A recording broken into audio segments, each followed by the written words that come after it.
WBSSC group C group ডিতে আবেদন করার ক্ষেত্রে যারা SLSTতে আবেদন করেছিলে তাদের কি আবার নতুন করে রেজিস্ট্রেশন করতে হবে? এটা তোমাদের অনেকের প্রশ্ন।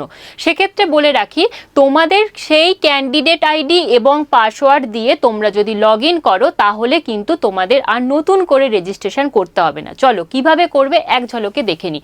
তোমাদের ক্যান্ডিডেট আইডি এবং মোবাইল নাম্বার দিয়ে তোমরা লগ ইন করছো। লগ ইন করার পরেই তোমাদের সরাসরি এই ড্যাশবোর্ডে তোমরা চলে আসবে।